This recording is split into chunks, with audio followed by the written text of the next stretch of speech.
ईश्वर की नज़र सदैव हमारे सभी कर्मों पर होती है। हमारे कर्म उनके फलस्वरूप होने वाली अच्छाई या बुराई, इन सबको मन में रखकर इन्हीं के आधार पर वे हमारा पुरस्कार या दंड निर्धारित करते हैं। क्या हम ईश्वर की नज़र पर जाकर कोई भी काम कर सकते हैं? मंदिर में हम ईश्वर के सामने खड़े होकर उनसे मन ही मन घर, विद्या और नौकरी और अन्य अनेक चीज़ों की मांग करते हैं। अपनी मांगों के बारे में केवल हम जानते हैं, न कि अपने आसपास वाला कोई व्यक्ति। लेकिन हमें यह विश्वास रहता है कि ईश्वर हमारी मांगें जानते हैं और अवश्य उन्हें पूरा करते हैं। इसका मतलब है कि हमारे मन में चल रहे विचार और हमारी इच्छाओं की ईश्वर को जानकारी होती है। अर्थात यही सच्चाई है कि ईश्वर से छिपाकर न हम कुछ सोच सकते हैं और ना ही हम कुछ कर सकते हैं।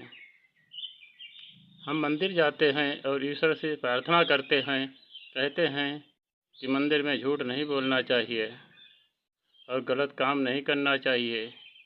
तो क्या मंदिर के बाहर झूठ बोल सकते हैं, बुरा काम कर सकते हैं?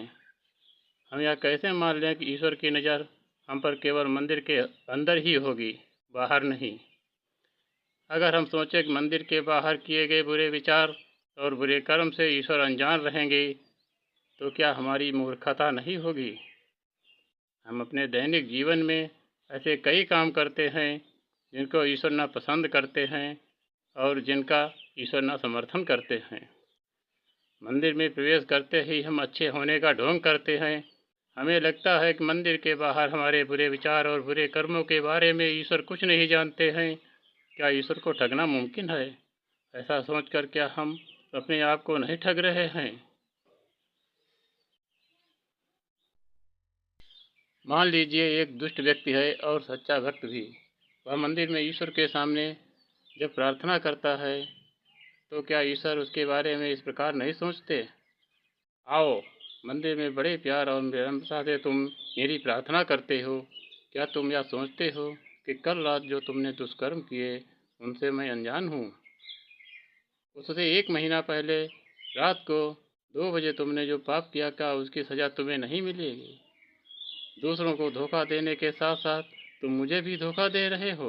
तुम्हें अपने पुराने पापों के लिए दंड मिलेगा ही, पर आज तुमने अच्छा और ईमानदार बनने का ढोंग रचकर जो पाप किया है, उसके लिए भी तुम्हें अवश्य दंड मिलेगा। ईश्वर बेईमानों की प्रार्थना कभी नहीं स्वीकारते, पर लोग जब अपनी गलतियां स्वीकार कर ईमानदारी से उनसे इस प्रकार प्रार्थना करते हैं कि हे ईश्वर, मैं अपने अज्ञान के कारण कई पाप किए हैं, उसके लिए मुझे खेद है। मैं उन्हें कभी नहीं दोहराऊंगा। कृपया आप मुझे क्षमा कर दीजिए। तो ईश्वर उनकी दया याचना को मानकर उनकी सज़ा की तीव्रता कम कर देते हैं, लेकिन सज़ा माफ़ नहीं करते हैं।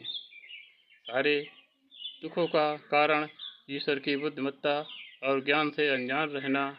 ईश्वर मनुष्य के करोड़ों गुना अधिक बुद्धिमान, बलवान और ज्ञानी है।